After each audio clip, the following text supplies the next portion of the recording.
IBPS यानी institute of banking personal selection ने PO यानी प्रोबेशनरी पोस्ट के लिए 2020 और 21 का नोटिफिकेशन निकाल दिया है और रजिस्ट्रेशन स्टार्ट हो चुका है।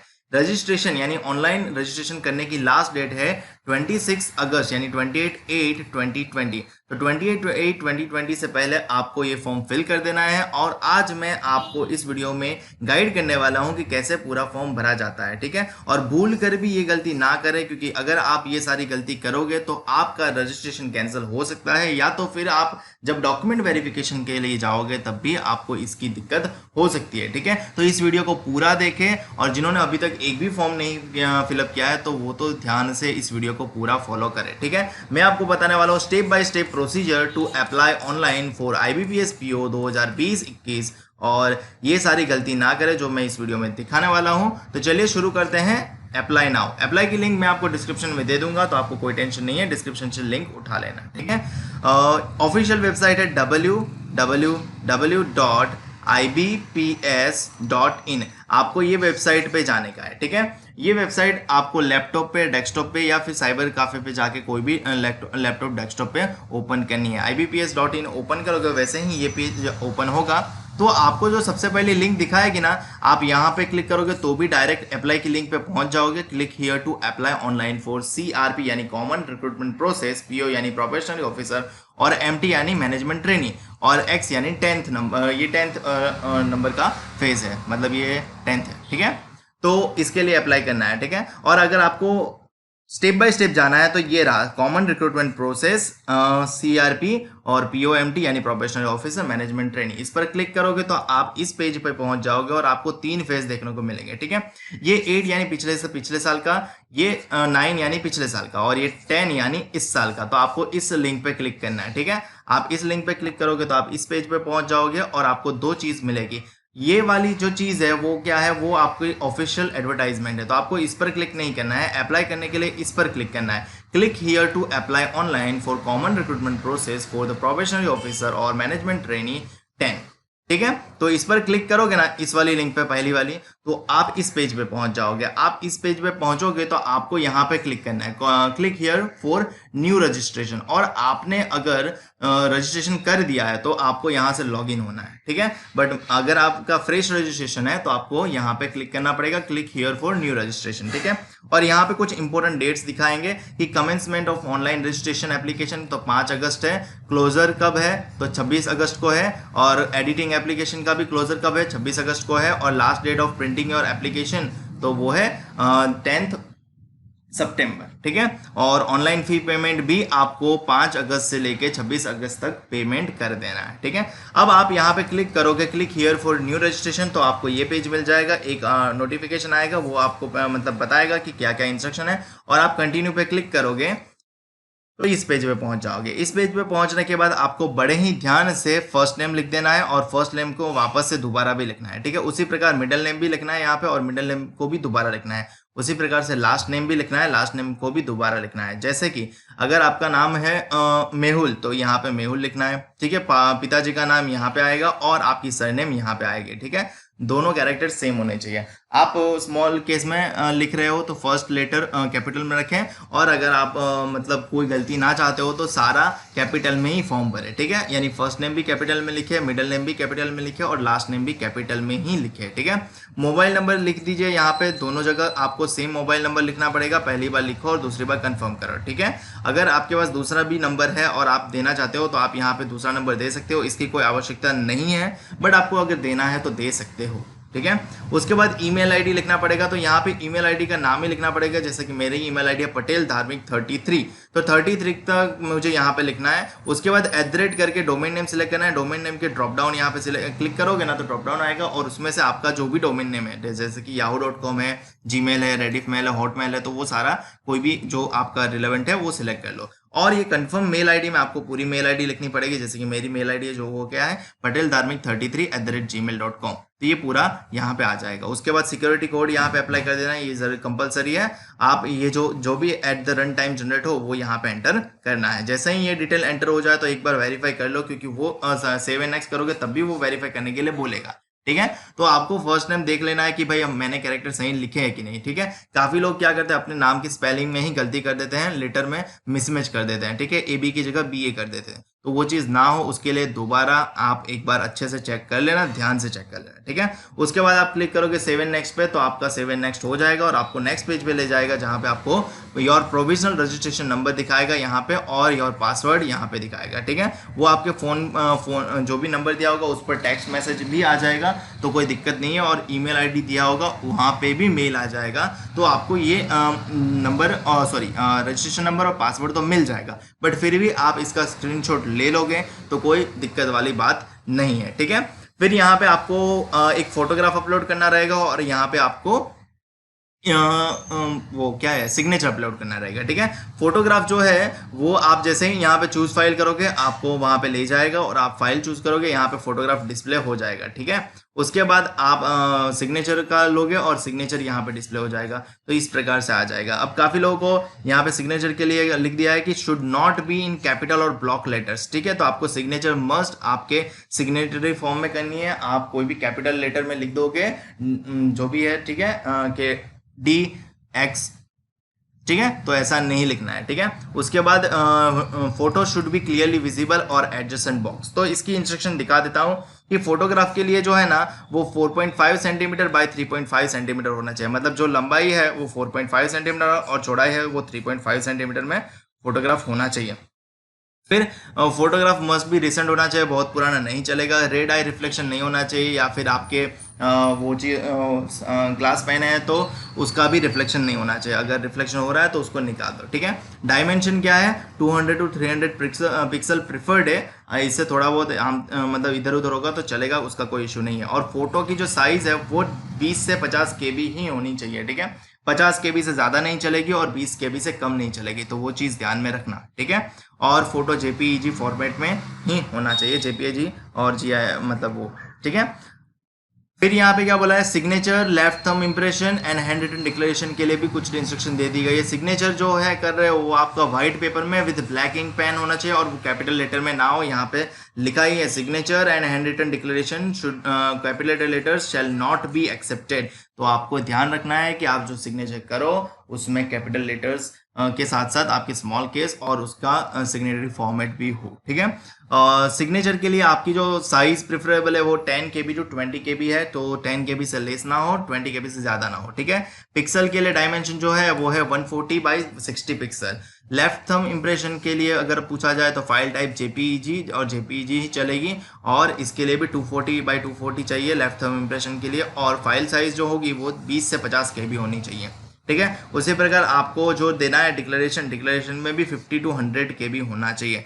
तो फोटो की साइज और लेफ्ट थंब इंप्रेशन की साइज 20 से 50 KB होनी चाहिए, सिग्नेचर की साइज 10 KB to 20 KB होनी चाहिए, और हैंड रिटन डिक्लेरेशन की साइज 50 to 100 KB होनी चाहिए, ठीक है। और जो भी फॉर्मेट अपलोड करो वो JPG और JPEG फॉर्मेट में ही हो, वो चीज ध्यान में रखें, ठीक है।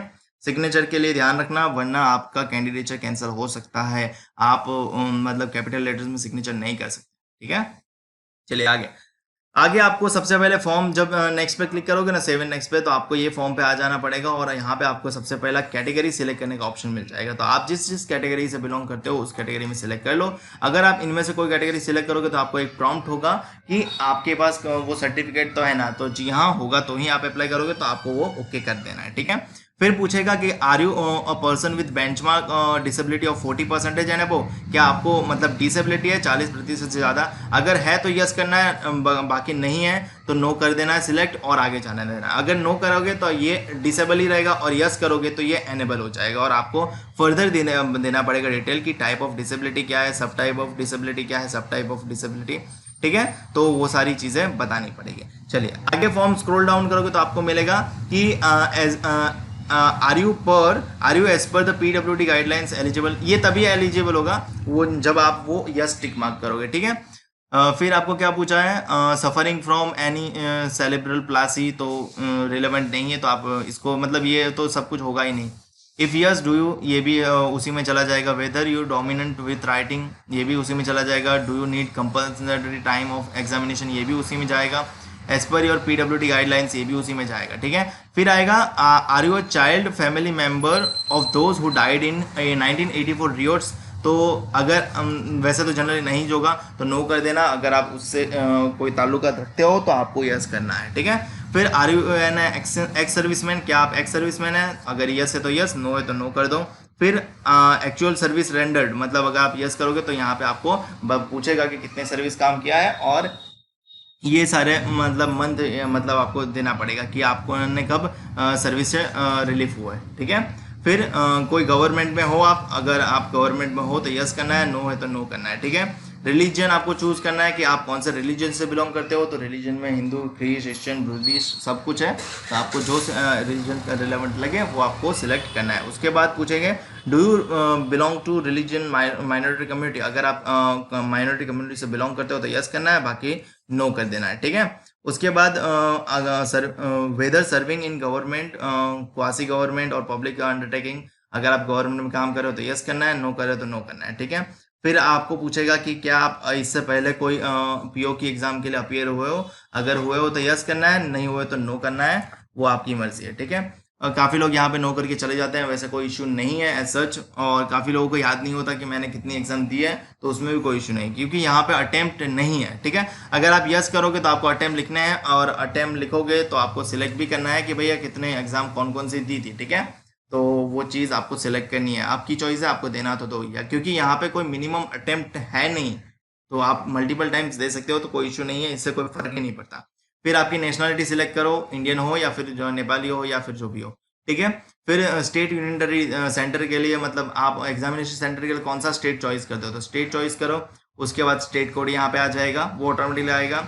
उसके बाद आपको सेंटर सिलेक्ट करना रहेगा, क्योंकि जिस स्टेट आप सिलेक्ट करोगे उसी स्टेट का यहाँ पे सेंटर रिफ्लेक्ट होगा, और मेंस एग्जामिनेशन के लिए भी उसी स्टेट का सेंटर रिफ्लेक्ट होगा, तो आपको उस सेंटर की चॉइस कर लेनी है, ठीक है। फिर आपको यहाँ पे date of month date select करनी पड़ेगी, आपको बर्थ डेट, आपका बर्थ मंथ और आपको बर्थ ईयर, ठीक है। उस प्रकार से यहाँ पे कैलकुलेट होकर आपकी एज आ जाएगी, और आपका जेंडर सिलेक्ट करो, मेल है तो मेल, फीमेल है तो फीमेल, अदर है तो अदर, ठीक है। उसी प्रकार मैरिटल स्टेटस आपको सिलेक्ट करना पड़ेगा, unmarried, married, window, divorce, judiciary separated और विडोवर, आपको जो भी रिलेवेंट लगे वो आपको चॉइस करना है, ठीक है। फादर का नाम लिखना है, काफ़ी लोग यहाँ पे कंफ्यूज होते हैं कि फादर का पूरा नाम लिखना है, का आधा नाम लिखना है, कि फादर का ही नाम लिखना है। देखो कैपिटल में ही लिखना है, ठीक है, कैपिटल में ही लिखो तो वो सबसे ज़्यादा रहेगा, और फादर का नाम लिखोगे या पूरा नाम लिखोगे कोई फर्क नहीं पड़ता, तो सिर्फ नाम लिखो या फिर पूरा नाम लिखो, कोई फर्क नहीं पड़ता, ठीक है। तो आपको जो अच्छा लगे वो लिख दो। फिर मदर का भी सिर्फ नाम लिखो या पूरा नाम लिखो, वो भी चलेगा। स्पाउस है तो उसका भी नाम लिखो, पूरा नाम लिखो, वो स्पाउस का पूरा नाम लिख देना, वो सही रहेगा। एड्रेस फिर मेंशन करना पड़ेगा, तो एड्रेस जो स्टार्टिंग वाले हैं वो लाइन यहाँ पे लिख दो, तो कुछ लाइन यहाँ पे लिखो, कुछ लाइन यहाँ पे लिखो, तो पूरा एड्रेस यहाँ पे फिल कर दो। फिर आपकी डिस्ट्रिक्ट सिलेक्ट कर लो, आपका स्टेट सिलेक्ट कर लो, और आपका पिन नंबर डाल दो, और यहाँ पे टिक मार्क करोगे ना तो ये पूरा एड्रेस जो ऊपर मेंशन किया वो यहाँ पे मेंशन हो जाएगा। यहाँ पे choose the address for GST invoicing, ठीक है। तो आपको जो एड्रेस चॉइस करना है, क्योंकि कम्युनिकेशन एड्रेस और परमानेंट एड्रेस ऐसा आएगा, आप दोनों में से कोई भी चॉइस कर लो, कोई फर्क नहीं पड़ता वैसे सच। और इससे हमें मतलब अभी तो कोई लेना देना है ही नहीं GST से, ठीक है। और एप्लीकेशन फ़ी और इंटीमेशन चार्जेस 850 रुपीज़ है, तो वो आपको पता ही होना चाहिए, तो ये यहाँ पे दिखाएगा। उसके बाद आप एक बार वैलिडेट पे क्लिक करोगे, अगर आपको कोई प्रॉब्लम लग रही होगी तो आपको दिखा देगा कि यहाँ पे ये गलती है, और सब कुछ वैलिड है तो आपको मतलब बता देगा कि वेरीफाइड सक्सेसफुली। तो आप सेव एंड नेक्स्ट पे क्लिक करोगे और इस पेज पे आ जाओगे। इस पेज पे आ जाओगे तो आपको पूछेगा ग्रेजुएशन क्या है आपका, तो यहाँ से सिलेक्ट करो, ड्रॉप डाउन से आपको सिलेक्ट करेंगे, मतलब कॉमर्स आएगा, आर्ट्स आएगा, इंजीनियरिंग आएगा और अदर्स आएगा, और PhD आएगा, ठीक है। वो सारे ऑप्शन में से आपको जो रिलेवेंट लगे, आपने जो किया है वो सिलेक्ट करो, आपकी स्ट्रीम सिलेक्ट करो। Date of passing, date of passing क्या होती है वो आपको ध्यान रखना है, क्योंकि यहाँ पे भी काफ़ी लोग गलती करते हैं। डेट ऑफ पासिंग वो लोग क्या करते हैं पता है, जो आपका डिग्री सर्टिफिकेट आता है उसकी लिखते हैं, ऐसा नहीं करना है। डेट ऑफ पासिंग वो होती है जो आपका फाइनल रिजल्ट है, मतलब फाइनल सेमेस्टर का रिजल्ट जिस दिन आया उसके नीचे एक डेट होगी, वो होती है डेट ऑफ पासिंग, ठीक है। फिर परसेंटेज की कैलकुलेशन प्रोसीजर आपके पीछे दिखाई गई होती है मार्कशीट के पीछे, तो आपको उस प्रकार से कैलकुलेट करके यहाँ पे डाल देना है, और उसी के रिलेवेंट आपको ग्रेड और क्लास सिलेक्ट कर लेना है, ठीक है। किसी के लिए परसेंटेज डायरेक्ट है तो वो डायरेक्ट परसेंटेज डाल देगा, और किसी को अब SPI में मिलते हैं तो SPI को कन्वर्ट करना रहेगा।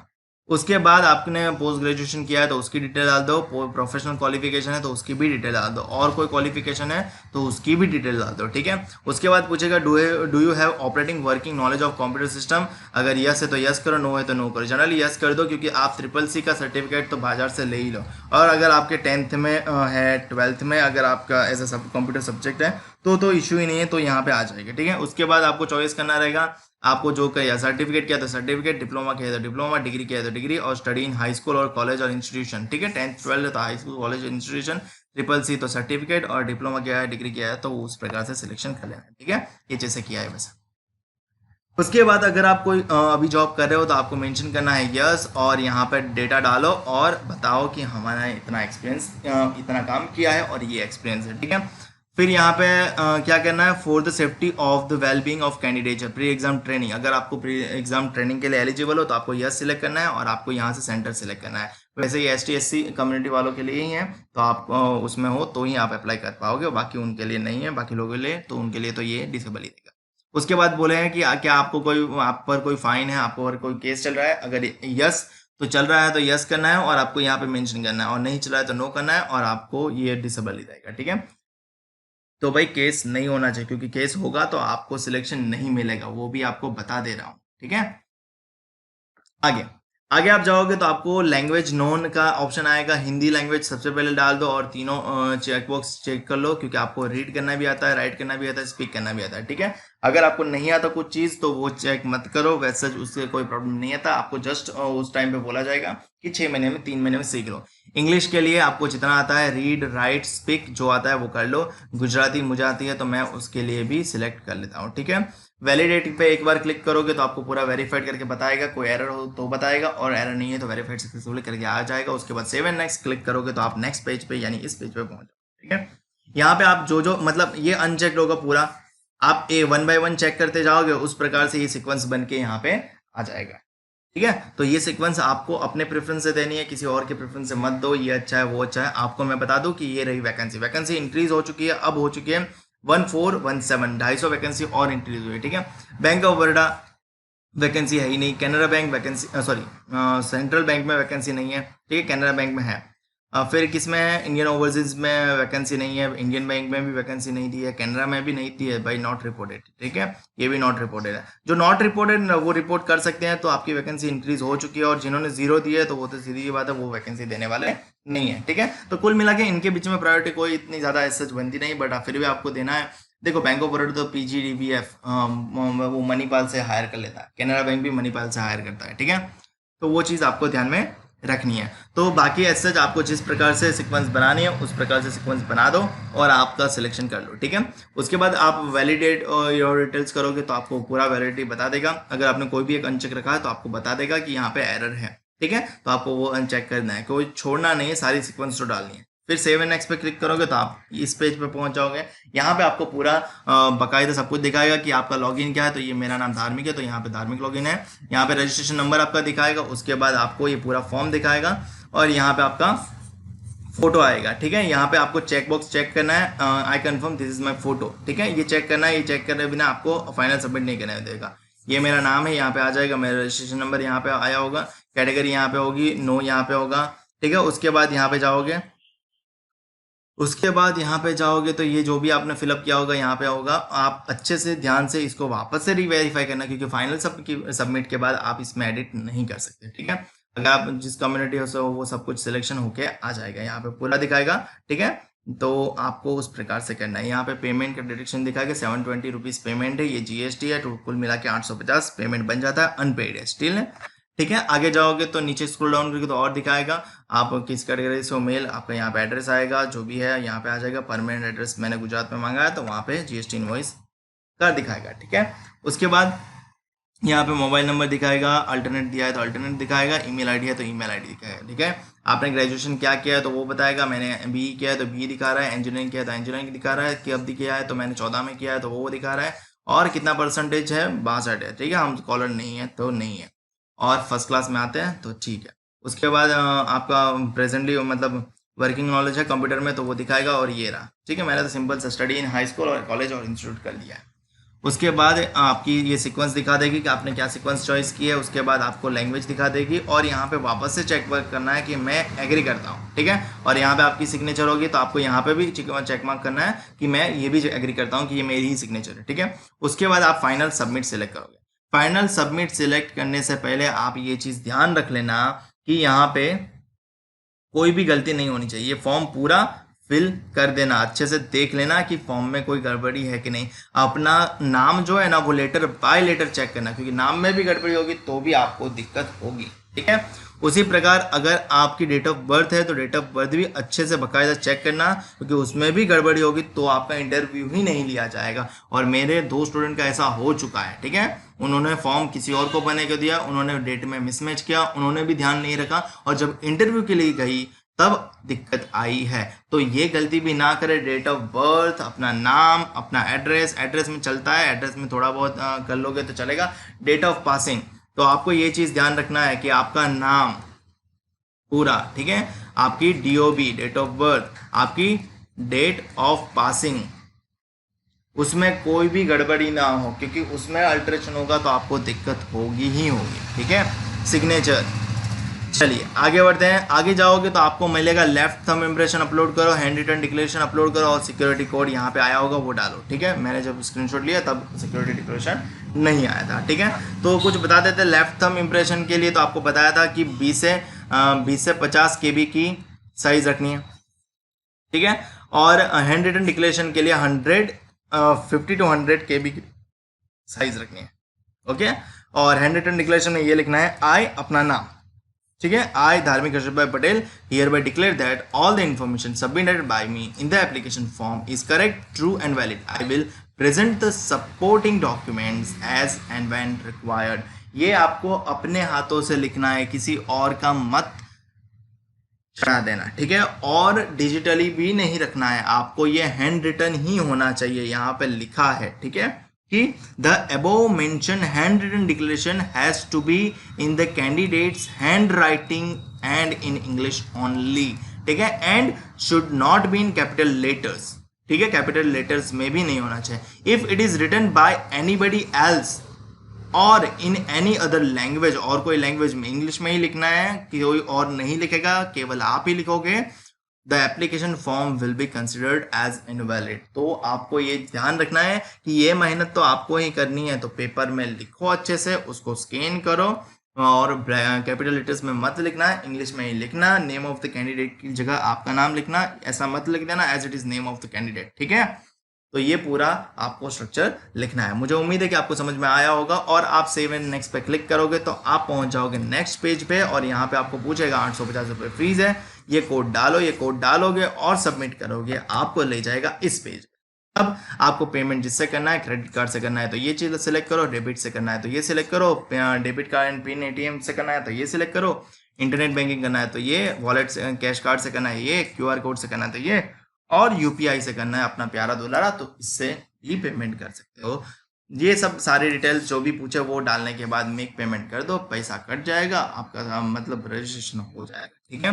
तो मुझे उम्मीद है कि आपको पूरा समझ में आ गया होगा। अगर पूरा समझ आ गया, वीडियो अच्छा लगा तो like share and subscribe channel को जरूर कर लेना, और अभी तक आपने मुझे सब्सक्राइब नहीं किया है तो चैनल को सब्सक्राइब कर लेना और साथ में बेल आइकन भी प्रेस करें ताकि जब भी मैं आपके लिए नया वीडियो अपलोड करूँ आपको उसका नोटिफिकेशन सीधा मिल जाए।